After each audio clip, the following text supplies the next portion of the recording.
um, where the committee thinks needs to be in there. So we wanted to gather that today, and then any other concerns or questions that anyone has, that's something that we can also tackle. We have an hour and a half, so we have plenty of time to discuss whatever we need to discuss this morning. Hi, Andrew. Welcome. Hey, Kim. Hey, everybody. Hi, Andrew. So I'm sharing the notes up here from last time, just to refresh everyone's memory. And we had talked about that communication to EPPs from EPI. So if we can gather whatever survey questions we want to send to EPPs, I want to make sure we get that down first. Hey, Kim, I thought we were just going to send like a little follow-up saying, kind of like a check-in follow-up, asking if they were having any issues with their spring placements for fall, or for their spring placements for spring faces for like student teaching 1 or semester 1, or spring placements for student teaching, real student teaching. And if anyone needed any help. I thought that's what we were going. I thought it was going to be pretty short, actually. It was. I just wanted to make sure that we were gathering everything that we wanted to gather. Yeah. Andrew and I both wanted to make sure of that. Oh, very good then. Okay. Okay.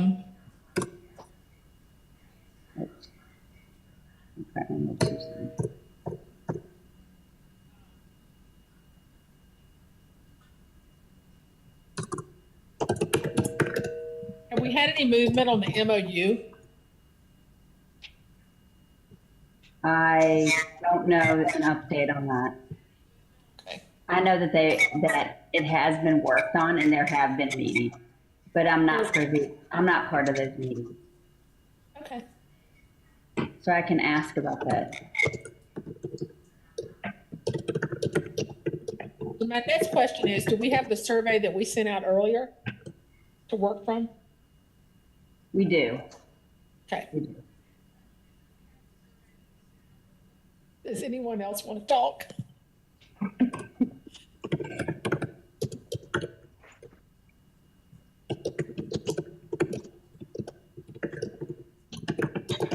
I might, I think I haven't been able to join the last meeting, the last couple. I'd love just maybe a quick 30-second refresher if somebody feels so moved, just to get up to speed. I'll give my 20-second view, Andrew. That sounds lovely. So it'd probably take 40 seconds. So basically, some folks were having a hard time placing their student teachers in the fall due to COVID. So we were trying to determine if we needed to get DPI to kind of help and kind of do some PR with school districts to kind of help them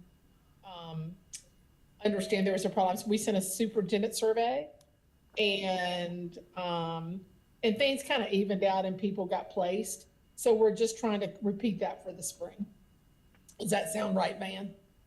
Yeah, it does. There was, and stop me if I'm getting meetings, I'm getting different committees mixed up in my head. There was a subtext in the conversation about COVID that there was some districts that were basically saying, we just don't want to take your interns. And COVID was a complicating factor, you know, sort of coupled with that piece. We'd have to go back and look at language from that meeting, but that was a complementary concern to the COVID concern, not in a good way. Yeah, and Andrew, the bigger umbrella was pipeline issue, right? So like if this was an issue and people couldn't complete their practicums or student teaching and therefore complete their programs, then we were going to have a bigger pipeline issue than we have of getting teachers in the field. Thank you. It's really helpful. So in that meeting, we decided that at this point, we should check again just to make sure that everybody was still okay with getting placements and things had kind of settled a bit. And if does anybody need any help, then Andrew and Patrick Miller was super helpful, and Kim in terms of, do we need to send something else out? That type of thing. So we just need our check-in survey that, and so Kim, if we have that survey, can we look at it? Because I think we probably would use similar or the same questions. Sure. And somebody else, like, I'm just talking, so somebody feel free to. Do you want to see that right now, Anne? Like, see the questions that we used before? Because before we asked them if they had any student teaching placements that were not met. We also checked in with LEAs as well to see if they were providing placement, but I don't think that's necessary now. No, I think it's the. For the EPP side, we pretty much asked them if there were any placements that weren't met, and then in what area or grade level they weren't met in. So those were pretty much the questions that were, I think it was 2 or 3 questions. Right, and then they put their name and their EPP or whatever. Right, exactly. Yeah. Exactly. So we can kind of center it around the same types of questions. Yeah, I'm fine with the same question. Okay. Andrew or Van, do y'all have any changes or anything else you feel like we should ask? I don't, I'm trying to read back through notes that I have. There are no big changes coming to mind. And Van, don't you think it's kind of settled down a bit? I feel like it has. Yes, I mean, one way to answer the question is yes, but there's a broader issue that it's just become part of the way we prepare teachers in North Carolina that raises the question of what is the purpose of the internship and what happens when a person does not have an internship in their credentials. And that, I don't know that we want to take on that latter question, but this is now another one of those things that places conditions on the way we think about traditional preparation of a teacher, if that makes any sense. So are you saying that, okay, can you elaborate just a bit on? Yes, I think COVID has made more explicit the centrality of the internship in the preparation of a teacher. But other issues and alternative routes and those kinds of things have sort of decentered the importance of the internship, because we're starting to open up lots of different, okay, if you have, let's say there are 5 things you have to become a teacher. Well, if you only have 4, you can do this. If you only have 3, you can do this. If you've only got 2, you can do this. And so doors we used to automatically close have now reopened. They're open in the pathway in North Carolina. And I think COVID, this other question that's hanging out there in my mind about COVID is a temporary thing. At some point, we'll go beyond COVID. We're not going to go beyond this question of the integrity of the interns in terms of their readiness to be in classrooms, which is the other question that came up in this conversation. If the survey is going to focus literally on COVID issues, then I think the one we used in the fall is practical. Okay, gotcha. But to sort of put a bow on that, because of the experience we had in the fall, and I can say in UNCW's case, the experience we had in Florence, what happens when a person does not successfully complete an internship, either because of their own capacity to become a teacher or because of conditions that might have derailed the internship? Right. And the state has sort of firmly landed in not having done this is not necessarily the end of the road. As a matter of fact, it's not the end of the road, because we now have these pipeline pathways that exist that didn't exist 36, 48 months ago. So I guess all that's a long way of saying, I don't want to lose sight of the subtext that are playing out around COVID. COVID has just made it more explicit. Yeah, what I want to say. Yeah, I think that I feel like those are things that maybe should come back to in the spring versus right now, just because of where the semester is in terms of traditional EPP. But I think we need to come back to it. Yeah. Yeah. And Kim, I don't know how much, to what extent we have an issue in the state of EPPs that were never able to successfully place their interns, or certainly were not able to place them in a 16-week internship for the current term, fall of 2020.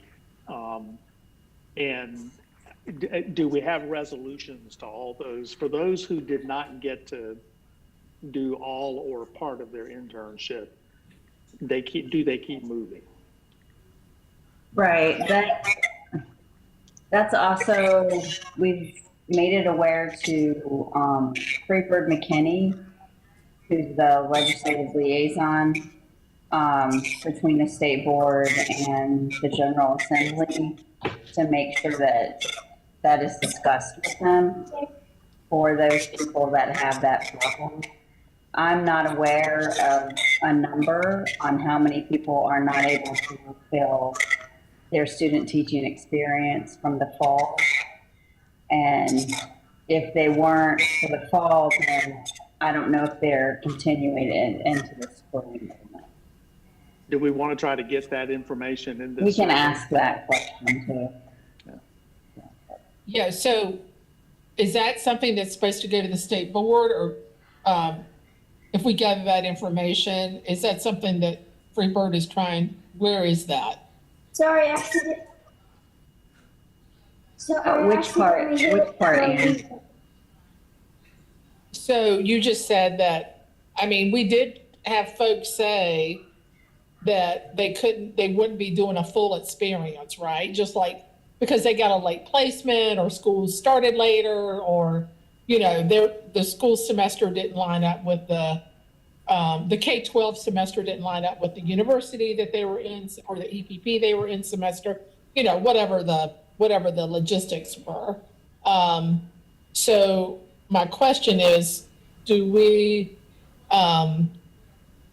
so where is that process of does there need to be legislation, or do we know if there needs to be legislation? I guess is my question. If that makes any sense.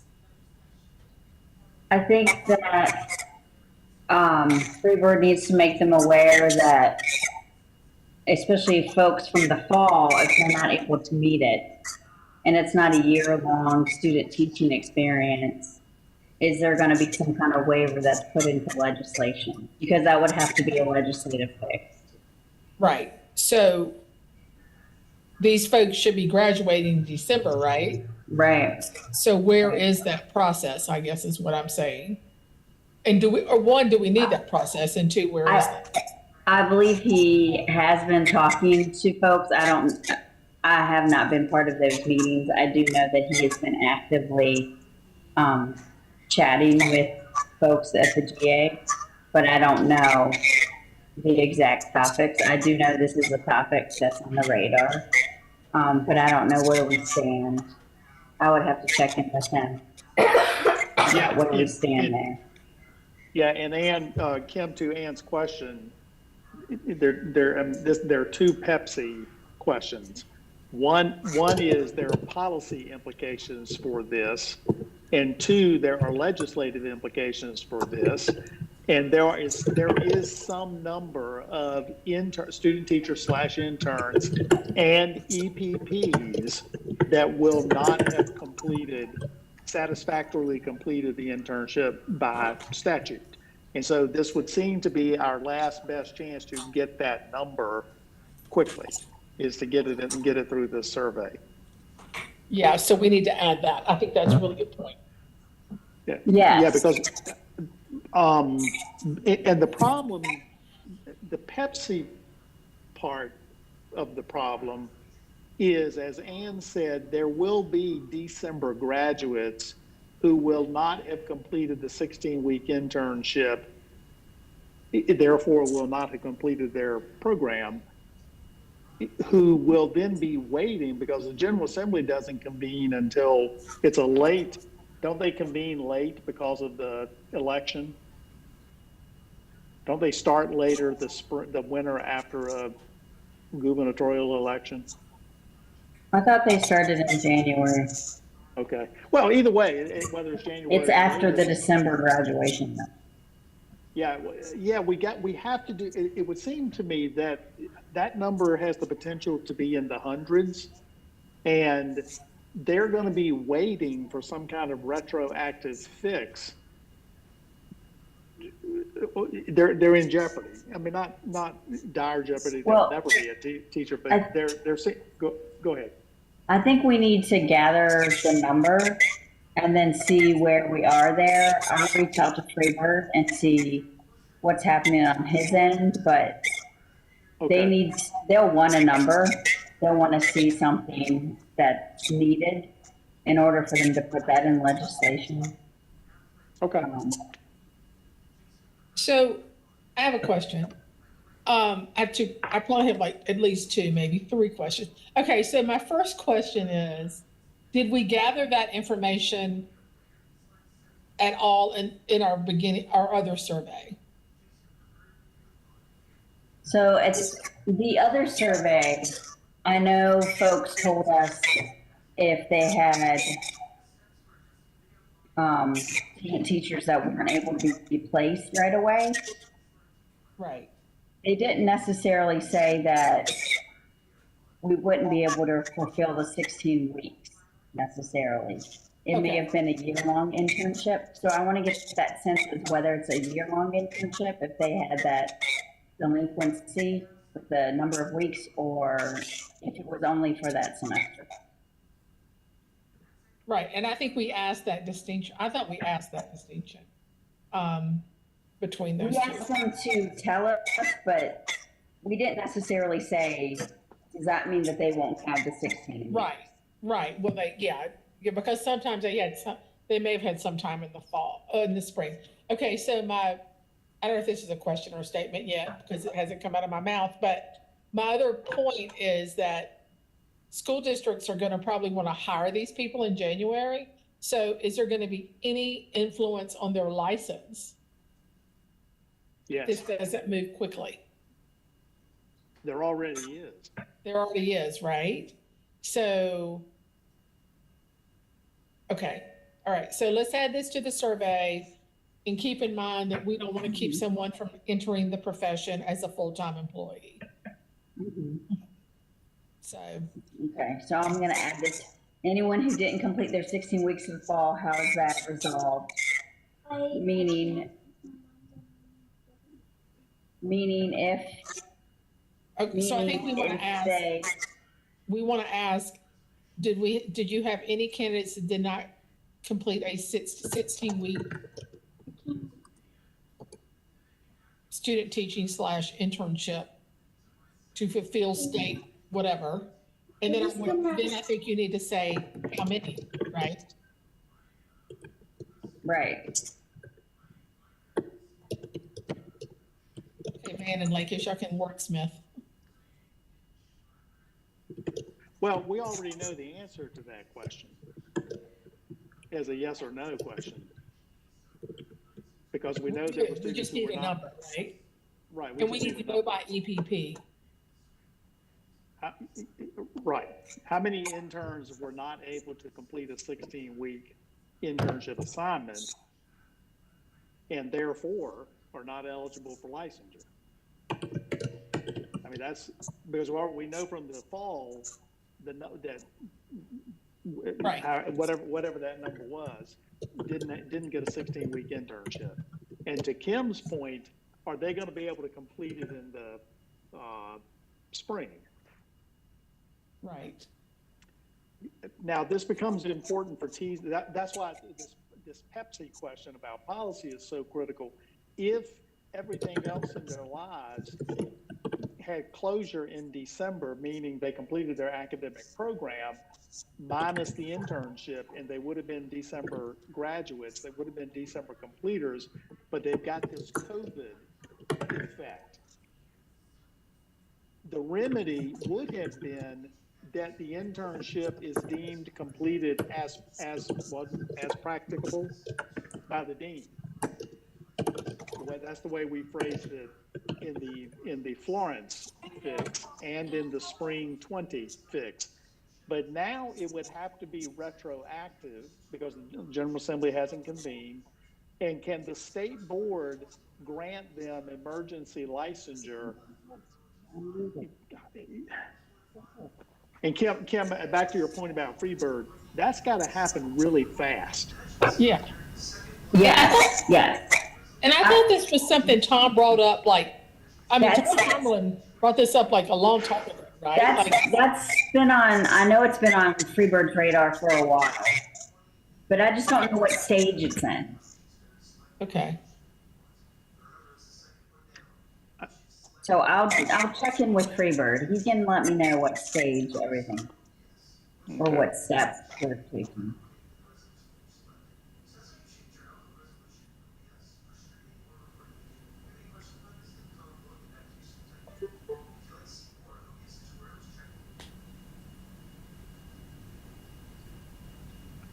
So y'all okay with this question?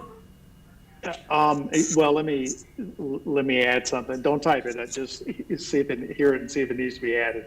How many interns who are unable to complete the 16 weeks of student teaching during the fall semester, comma, and were also December graduates, or whatever verb we use for graduate, who were also December graduates are not eligible? Because if they're coming back in the spring, then the EPP can probably address that because they're not going into the field. They're not going to become teachers.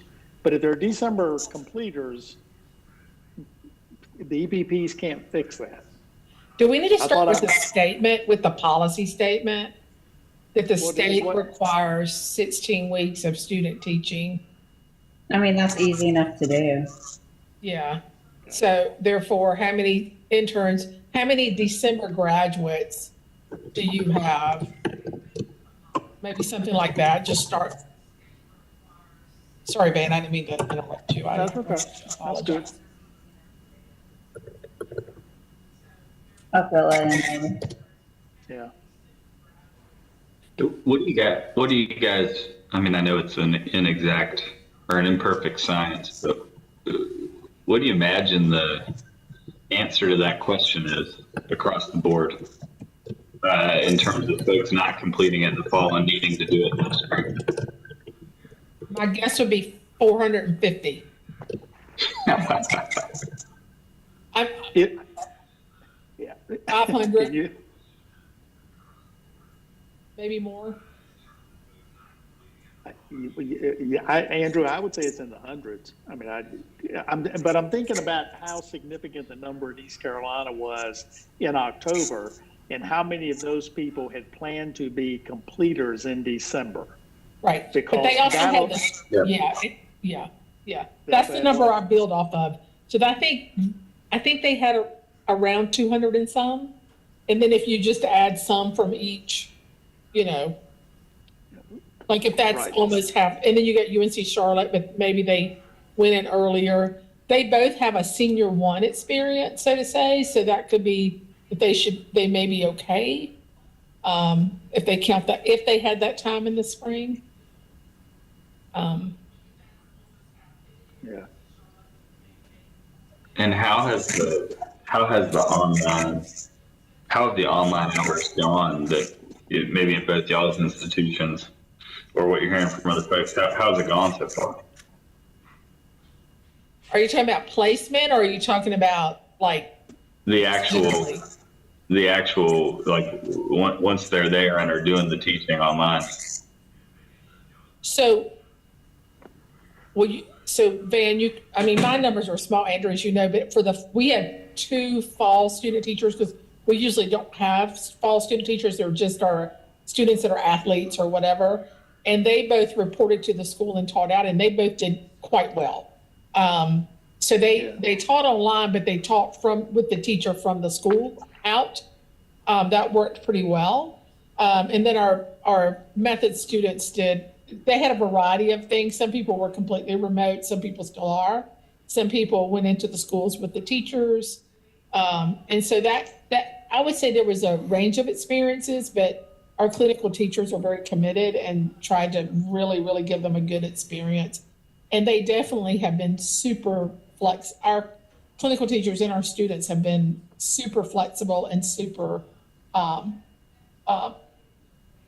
creative in what they have tried with their students. Gotcha. Andrew, we had 97. The number was right at 100. The placement, completing the internship under the conditions we were under, it worked as well as your expectations would be for COVID conditions. And, we were not in schools and we were in schools. Our supervising faculty at the university were not allowed to go into the schools to do that. So that all had to be virtual. But of the roughly 100, I think is what we started with, 97 completed at TPA under the conditions we had in the fall. So I would say from that point of view, we were highly successful at UNCW. That's not to say the internship was the same as if they had, had 16 weeks of a face-to-face placement under normal conditions. But given the restrictions, the parameters we were in, we did well. We did well. That's awesome. Yeah. My small sample did quite well. They did well on EPPS. I mean, I was quite thankful and so proud of them. So it was no easy feat. Yeah, and Ann, I don't know if you experienced this, but I think our students and some of our faculty at UNCW probably felt like we were taking a hard line about EPPS. But we stuck with it and took a lot of grief for it. But we thought this was the only chance they had to get the kind of EPPS support they were going to need, even if they didn't pass, because the districts are not set up to do EPPS support. And so I'm worried, though, about those other institutions that were already deep in a hole in October. Because I don't know how they could have possibly climbed out. Well, by state statute, they didn't climb out of it. And then what parameters do they have at their disposal to be able to do it moving forward, particularly if they were a December completer? Yeah, I held the line. Well, I mean, it's state and policy, right? So, and it's part of our graduation requirements. So, right. Or teacher ed requirements. So. Yeah, so and our faculty have done a really nice job. We're going to do a little more workshopping for our spring group, which is larger, but only because we want them to have some time to process what the VLE environment virtual learning environment will look like in terms of this, and making sure they're meeting all the nuance EPPS VLE things, such as you've got to be in the video. I mean, it's the same stuff as normal, but you have to be seen in the video. So let's think about how you're going to do that, which if you're in a normal classroom, you're going to be seen in the video, but if you're doing everything completely virtual, but yeah. And have you had early release hires? They wanted to hire one of our two early release, but she's an athlete, so no. It's another part to answer to Andrew's question. We had, I think the number's 23 that we've had so far. That's pretty good. That's like 25% basically. Yeah, and it's a signal from the school districts. We need these teachers. Yes. And yours have, because of the spring experience, completed the entire 16 weeks, Van? They would have completed, for some, yes, and for all of them, they will have. For some, yes, because of experiences they had in the spring. But all of them, if they were in a fall internship, will have completed the internship. Very good, very good. But April, let me make it. Hey, Ann, I want to make an editorial comment about this, and this is all of the PEPSC, constituencies need to understand this. The state of North Carolina consistently undervalues school-university partnerships, and we use a lot of rhetoric about it, and we talk about it in MOUs, that kind of thing. But these relationships need to be deep. They need to be authentic. And I can't tell you for UNCW's case how important that was back in October when we sat down with people in the district offices across 12 districts, Camp Lejeune, and charter schools, because we had the relationship established and we were able to move quickly. And I say that to say, if the state of North Carolina needs to invest in the higher ed institution or the provider and the district's ability to partner, you can't just do that when it's time to sign an MOU. And that's why we were successful. We had deep relationships. Yes, yeah, I agree. And that same with us. I mean, our home district, I mean, we partner with 4 districts and they all came through for us. And we were like, I mean, when you can send a text or you can make a little call, or my director of outreach can make a little call, and people are like, we're here for you. I mean, that just tells you a lot about that investment, and we are really thankful that for that, because that matters. Okay, go ahead, Kim. Do we have any other questions that we want to add to the survey, or are we good to go on that?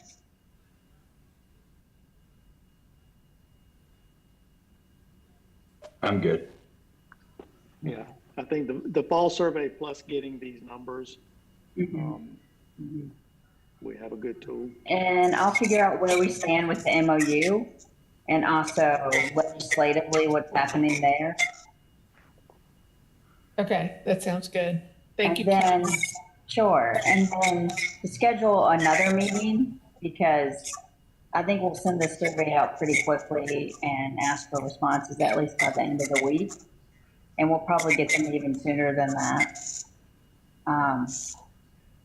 We can start thinking about a follow-up meeting. Are we thinking before the holidays, or are we thinking when we get back from the holiday? Well, if we have to do something with this number stuff, then before the holiday. If Okay. we're responsible for that, then yes. If that's something that you and Andrew and Tom are going to take forward, I mean, I would like to at least have an update of where we are with that, because I'm quite concerned Sure. about our colleagues across the state in terms of making sure we're, continuing the pipeline, which was part of what Tom had brought forth, and I believe it was September, but it could have been 5 years ago, according to my brain, but I believe it was in September. Kimberly, when do you think this is going out? I'm planning on putting it together today, and I'm hoping tomorrow or by Wednesday at the very latest.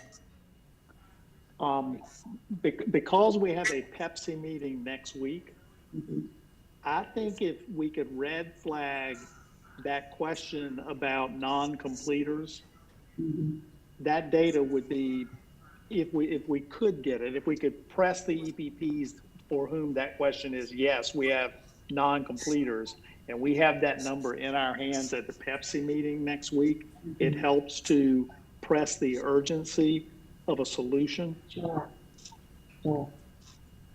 I think for sure, since I would have these numbers prior to this meeting, that would be something that I could send as a summary to all of you through email. Yeah. And I know these folks Prior are going to to. get, the folks who are going to get the survey they're slammed right now with end of the semester, but I think they would appreciate the urgency of, we want to help these people keep moving in the pipeline. I think it depends on that number as to how soon we need to meet as a subcommittee. Yeah, if you need to just, I mean, we need to meet if they're going to turn this in by Friday or Monday, and we need to meet when you get the results and say, hey, we need to meet, then we'll just, I mean, these meetings aren't super long. We could probably figure out a time to meet. And the only difficulty, Ann, is the live stream Okay. portion of it. Well, do you want to just set a meeting and then we can cancel it if we need to? Can you do that? I can definitely.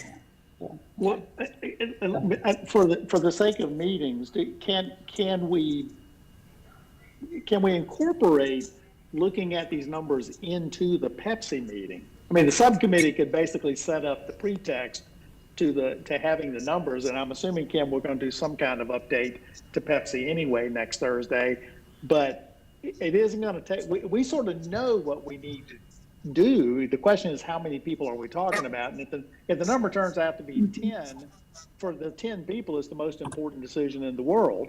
From a policy point of view, we can maneuver a little bit faster with 10 people. But if Ann is correct in her estimation, and I think it's going to be more in that direction, then PEPSC needs, I think we need to take two birds with one stone here. And if we can do it, here's the data we have received. Let's talk about it in PEPSC. Okay. Meaning we wouldn't need another subcommittee meeting between now and then. Okay. Good, Van.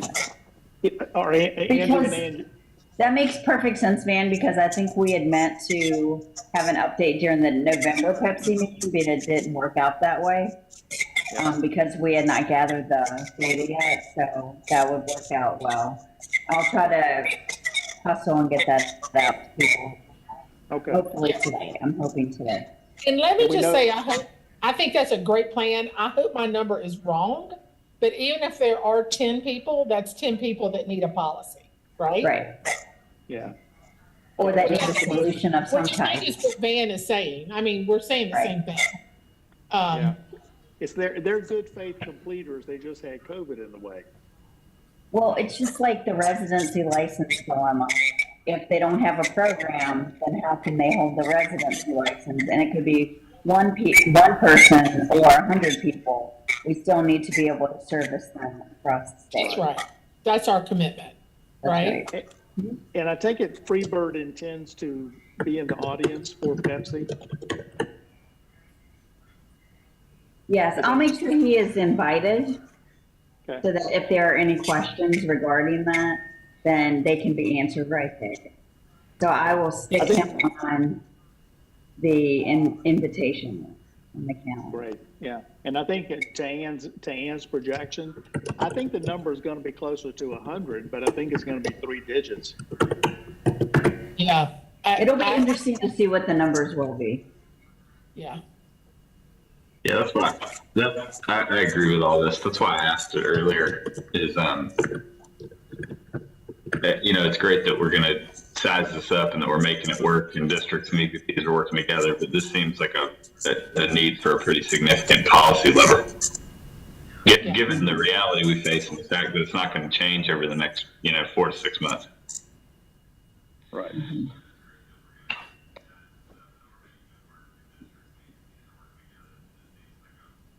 Anything else? With the survey, MOU update, and then December PEPSC meeting, having an update there and inviting Freebird to attend. Yeah. Can I just give, since this is the assessment subcommittee, can I give Andrew Lakis, because Van was there, an update on what we're doing with the residency programs? Sure. Our little meeting last week, our very serious meeting. So Andrew, we had a non-PEPSC group, like a DPI ad hoc group meet, because it had come forth that some teacher candidates that were in the residency model across the state, say maybe they were in dance or in Latin, like their license is in something that's has very, like, there's not a plethora of programs available for them, just given the nature of the area that they're teaching. Yeah. So there's not 38, there's not 38 programs available, or 50, whatever the number is. Yep. And so we're sending out a little survey to all the EPPs, because we don't have the delivery model for every single type of program that folks offer in their EPPs. And so we're sending out cull down the what we're calling, not hard to license areas, but areas that we're looking for online or remote only delivery models. And we're sending out a little survey to all the EPPs to see if they offer a remote only option for those licensed. For example, like dance K-12. So if you offer a dance K-12 where someone wouldn't have to travel to your location as an EPP to take that, could do it in a remote type way, whether it's synchronous or asynchronous, then you could check that. And then DPI, school districts, DPI licensure in school districts and other people would have an opportunity to have a list that could direct or vet their teachers to have a certain, a list of places they could go for that license. Okay. Just FYI. Sounds good. Thank you. Of course. Hey, can I, to segue from that question, Andrew and Kim, when a Teach for America person becomes a classroom teacher, there is sort of that first day as a TFA teacher, how are they licensed? Residency in most cases. Okay. I mean, we have a partnership with ECU, and so they enroll in ECU, and they don't really, their coursework picks up later on in their tenure, but since they're enrolled in the ECU program, they're on that residency license. Okay. Do they need, is it required that they affiliate with East Carolina? Does the EPP need to have a TFA affiliation, or can the TFA clinical resident affiliate with anybody? Yeah, I mean, technically they just have to be enrolled in a EPP program. So we just have partnered with ECU because back to Ann's time, they've always worked with us on it, but it could be anybody. Okay. Some people do a master's, right, Andrew? Yeah, we don't get as much of that anymore. Mostly the EPP. Yeah. But it's all virtual anyway, so that has been helpful, I think, during this moment. Yeah. Very good then.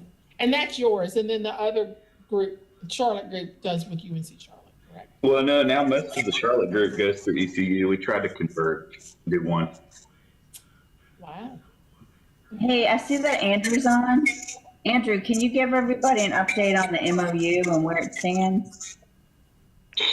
Sure. Hey, everybody. I was double booked there for a little bit. I was talking with UNCP.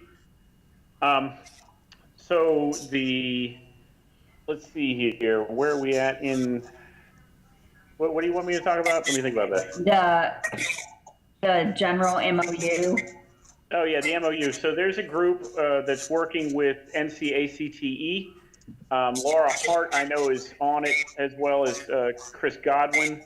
There are a variety of others, but they're basically trying to create an MOU template that could be standardized across the entire EPP field that basically checks off all the boxes associated with what are the requirements in policy and law for that partnership, but at the same time has enough flexibility that individual LEAs and or EPPs could make adjustments if they needed to.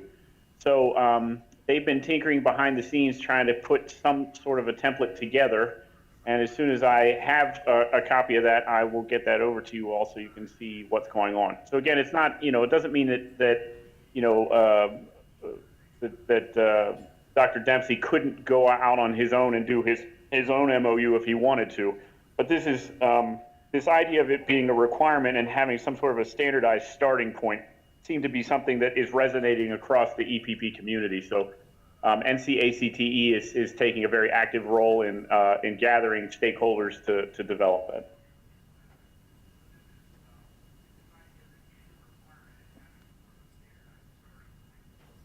Thank you. Anything else? Otherwise, I'll give you guys back 40 minutes. Hey, Kimberly, does somebody, for example, Ann Bullock, need to be prepared to do a quick summary next Thursday? I'm not chair of this committee. I think you are. No, I thought I heard Ann was supposed to do the presentation. okay. I think it's a 30-second kind of thing, sort of a tee up for the discussion about the. I'm happy to. I'm really just harassing you as usual, man. I mean, but Well, I don't want you and Andrew to like quit being co-chairs or whatever the heck y'all become in this. Well, Ann and Van could just tag team if they wanted to, too. I am so happy to just be a helper, and and I think you've been ready for this moment. You just take the reins. Well, this is an ad hoc subcommittee. This is Right, this is not an official subcommittee. Oh, okay, even better. Yes. Well, then, yeah, I'm just here to help. Okay. Andrew Lockus is off the hook. But yes, Yeah. that is, DPI, we can introduce something, or we can have a subcommittee or a committee person. I'll do it. Do that This as well. conversation's going on too long. and we can work it out, and I'll help you develop 5 bullets we're going to share with all of PEPSC. Okay, that sounds good. Okay, Ann. Good, so I'll have Patrick introduce you then. He'll be so thrilled. Okay, that sounds Yeah. great. All right, so I'm honored. But I want the votes for this election recounted. Ann, did you really, who really won this election, Ann? Did you win this election? this is a I want a hand consensus. I want a hand count. Do you also want, well, I think we should also give an update on the residency thing, right? Like the residency survey, just as another update.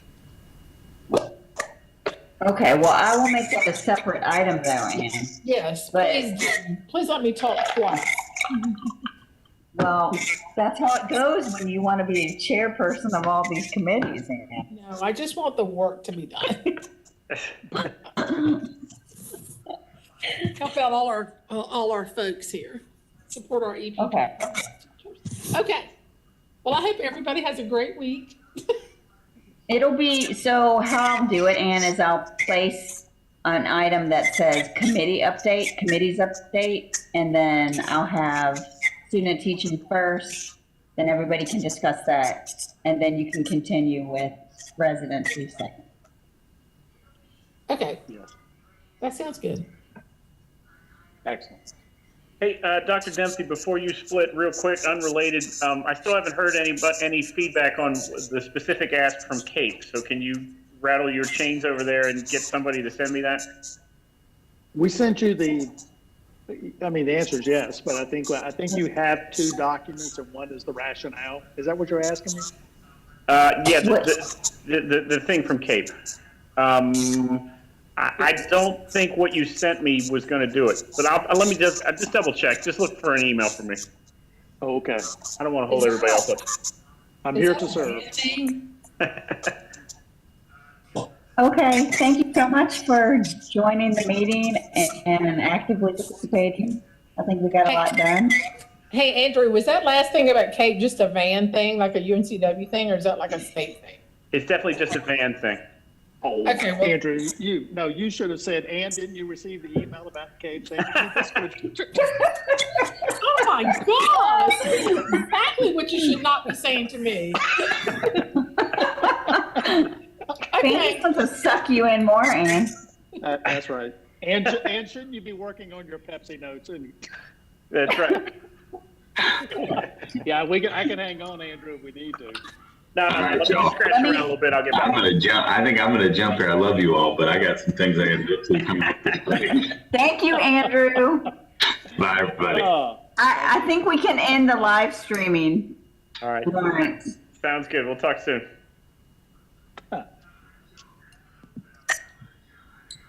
Bye-bye. Bye, thanks. Bye. Bye. Thanks, Kim and Ann. Yes, thank you. Bye.